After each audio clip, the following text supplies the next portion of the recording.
Welcome back to the Retribalize podcast, where we talk about building the towns and the communities of the future.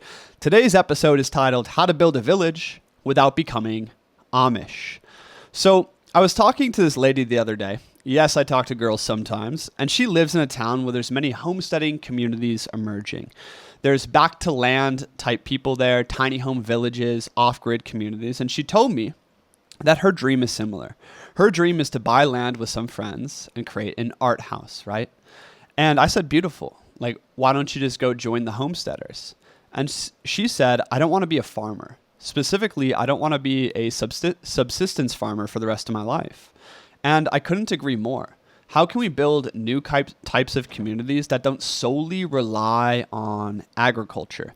If we zoom out and take a look at the counterculture space in general, and that's everything from return to the land, homestead communities, or spiritual eco-villages, intentional communities of some kind, they all carry this super emphasis on agriculture, right? On farming.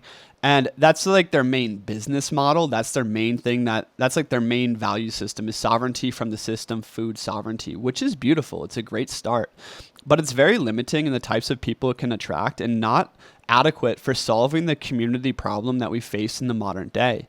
You see, the bonds of location, neighborhood, extended family, and nation have all been crumbling. There's this hyper reliance on very atomized individuals on the state, right? People don't have, a religious center anymore. The social structures have been breaking down, and this is not a really good situation. But the counterculture movement that seeks to replace and build new types of communities is very infantile. Really, I've traveled the world, traveled around America the last 10 years, exploring different types of communities, and there's three main ones, emerging, maybe a fourth. Yeah, what they are essentially is you have the agrarian homesteader people. You can look at something like Axe, decentralized real estate, right, happening in Tennessee, I believe. They have these ideas of building the family compounds of your dream, getting into a private member association with other farmers and homesteaders, and this is interesting. You could go find a whole group of people that this is their value system. That's great. The spiritual community also does this. I'm at a ecological regenerative agriculture, spiritual conference in Lake Atitlan, Guatemala right now. There's 35 land projects represented here of different retreat centers, farms around Costa Rica, Guatemala. There's a lot of that stuff happening in the spiritual community too, right? And I've lived in these, right? And the thing about them is they tend to be very transient energy. There's a huge emphasis only on farming. They're not that inspiring. Both of these things have a scaling issue, right? They're not very attractive to your average person. And it really limits them because it's hard to actually create economic, prosperity within these types of communities, right?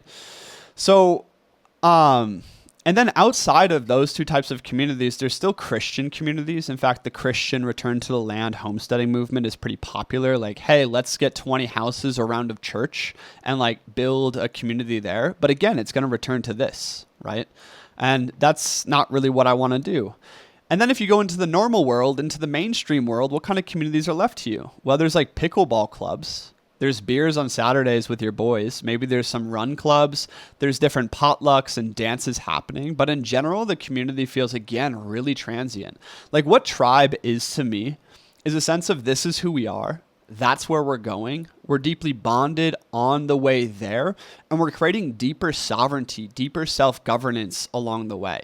It creates a lot of meaning. It creates a large sense of shared belonging. But there's two problems in creating tribes and new types of tribes. Number one is the economic problem, right? How can you actually have economic engines that don't solely rely on subsistence agriculture? The second problem is who do you want to do it with, right? How do you find the right people who share your dreams, who share your vision, and want to found a new type of community around some kind of project? These two problems is actually why we started the Retribalize app. You can find it at retribalize.ai. We have a matchmaking app designed to connect you to the most aligned people in the world who share your dream. So that app is free for everyone from my channel. And I just want to talk to you now about new ideas and new visions for like what community and what community formation could actually look like outside of the models that we see in the world. And outside of maybe the more mainstream models that aren't quite inspiring enough for me, right? So I'm going to talk to you about what I'm doing and then talk to you about what other people in my network are striving to do right now, right? So what I'm doing, my general philosophy here is that if I build a large enough network online, I can filter those people into an online community like the Men's Academy, my online network, right? And through reaching hundreds of thousands of people every year, filtering them into an online community, and then inviting people out to my real life, I'm traveling the world with friends right now, building the Retribalize app and company, that I can find the best co-founders in the world, right? And this is really where to start. We just did our whole webinar and class, the live stream last week on finding co-founders. If you find 3 or 4 people who are super aligned with you, who want to go start that village and you build some bonds over time, this is how we can create new types of communities ultimately. It needs founder energy. The second thing, right, along the way there is obviously build some kind of economic engine in business, right? So this is actually the thing that unites the team in the first place. For instance, if you wanted to start an awesome new art cafe hostel in your city, right? Find 1 or 2 co-founders who actually want to live there and build it with you, right? So you're building a sense of community and tribe as you're building the economic project to support it. It's the same thing with what we're doing, building the app, building the media engines, right? To support a couple different people working together towards a shared dream. And as that grows, right, this is how you can start, maybe acquiring land, acquiring more resources, and not just returning to like subsistence agriculture. So in my model, land comes third, right? Once we have an economic engine going, I want to buy land and start a great academy, right? I want to start a holistic learning center, a lifelong learning center dedicated to shared striving. There's meditation, martial arts, dance and music as the core curriculum, but also higher education, philosophy, science, engineering, things of this nature. I think we could do it on a very concentrated, small scale that rivals the best of anything out there, because who doesn't want to live in some kind of academy setting like that, right? So this would become another economic engine of some kind and hopefully produce entrepreneurs who want to build things and serve the tribe, right?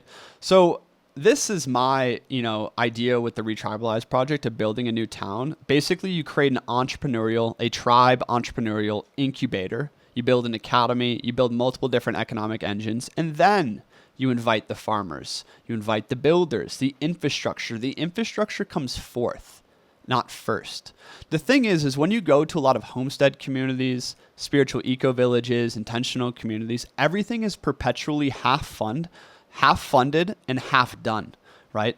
And that's because it's usually just one person who has a lot of money from the mainstream world.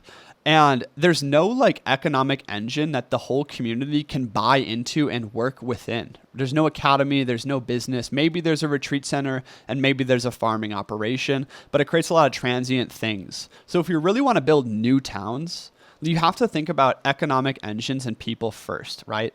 So that's what this YouTube channel is dedicated to. This whole project is documenting the whole journey. Right now, we have, 3 or 4 guys on our main team.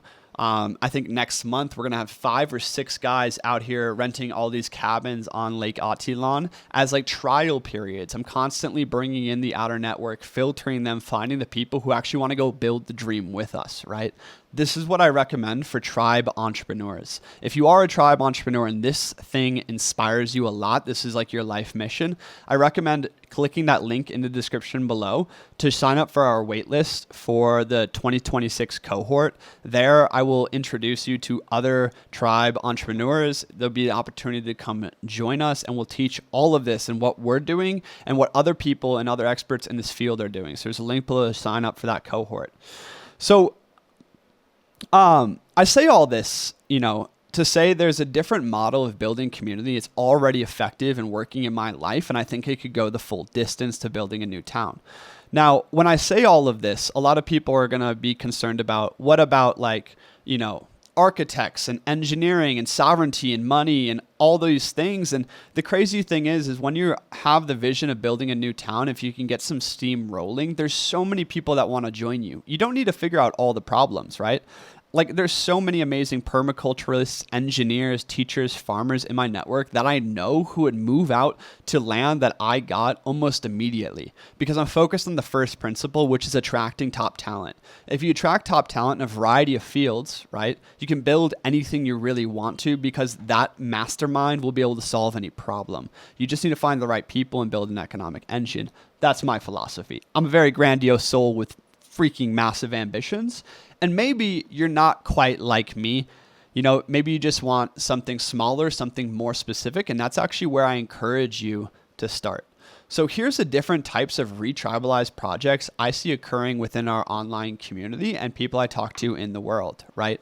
The first one is I want to tell you about is an entrepreneur house in Vancouver, right? So I have a friend in Vancouver in the Men's Academy who has, a good friend and also another founder of a tech company who's his roommate, right? They have a 3-bedroom apartment. They rent out the 3rd bedroom to other people from the Vancouver University who are into business and want to be tech founders or are tech founders. So almost constantly that room and those 3 people in there are all entrepreneurs, right? It's creating this entrepreneurial incubator at all times. And I've been talking to him about expanding that house to maybe getting 5 rooms, right? And then constantly inviting entrepreneurs in, finding co-founders, and after a year, 2 years, 3 years of doing that, guess what? You're probably going to have a pretty tight-knit wolf pack of 5 entrepreneurs who share the vision of building a dope entrepreneurial community with you and start going the distance. This is how you find co-founders. And that project of maybe 5 people in a house could expand to getting a whole warehouse with multiple different rooms and a hostel and some kind of community within a city. That's a retribalized project of a different variety than homesteading, right? Another option that I see happening right now is a co-living house in your city, right? If you're a young person and you need roommates, just get really intentional about filtering people beforehand. Join the Retribalize, project or the Men's Academy. Come join me. I will connect you to other people who are like you, who want to build something like this, right? Or you could just join the app and start getting on our app and start getting on calls, filtering the world to find those people, right? Because here's the thing. If we want to build bigger projects, right? Like your artist, homesteading, community, whatever. The thing that you most need to focus on is finding people who you want to link destinies with. Many of you have friends. How many of your friends would you marry? That's what starting a land project or a new type of community kind of is on a bigger scale. You're like, hey, we're going to link destinies for life, right? Well, to get there, maybe just start with a co-living house and starting a business with them or starting an art project with them to get to know these people and how you really interact. In this way, we can build proximity and shared bonds in the near term, very directly starting today, right? I'm traveling the world with friends. We're building these tight-knit bonds and building our dream for what we want to create. So co-living is such a great option for starting your Retribalize project. One option for a co-living space, I think a co-living space should have a definite aim or culture that's seeking to build to some kind. And one thing that, guys in the Men's Academy are striving to build is a martial arts farm, right? There's many people in the Men's Academy who are interested in martial arts and spiritual practice, right? And they don't need to be some crazy entrepreneurs or be financially free or locationally free or whatever. They just need to meet 2 other people who are interested in martial arts and spiritual development, right? Who are on very similar wavelengths and be like, yo, let's go get a 4-bedroom house in Tennessee. Oh, my camera died. Okay, so we're back. So yeah, they don't need financial independence. What they can do is like, hey, let's build a relationship online. I already see we're very aligned, right? So build this relationship online and then maybe go meet up for a weekend. See if there's vibes there. See if there's resonance, if there's friendship potential. And if there is, it's like, hey, how about you move to my city or I move to your city and we get that 3-bedroom or 4-bedroom house, right? And we just live in proximity. I get a bartending job or I get a carpentry job or do my work, whatever it is, right?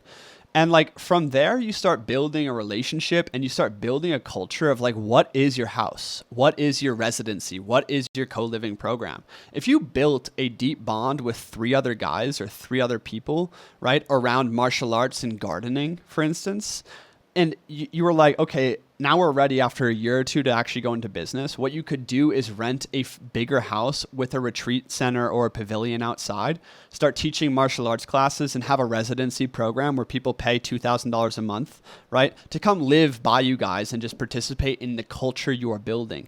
My thesis is that like Retribalize projects dedicated to a very specific culture, these kinds of things are going to be one of the most valuable assets in the entire world, starting now and moving forward into the future, because people are hungry for community, not just a 5-day retreat, not just another pickleball club in a community or pickleball club in a city. What they want is people who are actually dedicated to a certain ideal that they share, and they want to live around those people, right? So start these kinds of things, and these can become your economic engine. Like these are the businesses of the future, especially as AI replaces a lot of the other, shit out there. A third idea for you and, projects I see happening in the world is the eco-village model, right? In Guatemala, Costa Rica, those are usually centered around wellness retreats of some kind, right? But if you start hosting wellness retreats and you're an influencer in this space of some kind, I have some buddies up at Maestro Valley here in Guatemala, right? And they have, I think, 5, 6 of their best friends living together, throwing these retreats constantly, right? So they have an economic engine, the retreats, that allows for them to find awesome people from their retreats and invite them to build with them, right? So you need some kind of economic engine, but all of this starts with finding a partner, right? Like finding a partner and slowly creating your wolf pack through whatever means you have possible right now. The 2 things I recommend is co-living and clubs or projects, right? This is what our app is dedicated to, like finding those co-founders and then starting a project with them of some kind. So whatever you're passionate about, do it with others. And so I think there's many different dreams we could start building again, my friends. The problem with different types of intentional communities is they tend to be hippie. They tend to be, overly agrarian. These are fine. These are fine models if that's your passion. But I want to see 100 different models, right? This is the dream of Retribalize projects. So comment below, what is your dream model? What is the factor or the culture you're striving to build, and how can you find one other person to start a co-living house with you around that? This is how we create the towns and the tribes of the future. If you build your wolf pack and I build my wolf pack and we're aligned, guess what? You bring together 5 of those wolf packs. This is how you get 30, 40, 50 people to collectively buy land around a shared academy and do something never before seen in human history. You could do something so freaking awesome because of the internet. So the last thing I want to say to you is leadership is necessary. We need a new wave of pioneers, right? You can't cross the ocean without a captain. None of these projects are going to start unless there's a creative visionary who unites people around that. And I want you to become that visionary. If that's not your nature to lead, go find one to support or partner with, right? And again, the Retribalize app is for all you pioneers out there, the tribe entrepreneurs. And if you want to join our cohort, meet the others, work with me and my team intimately going into 2026, there's a waitlist below. Peace.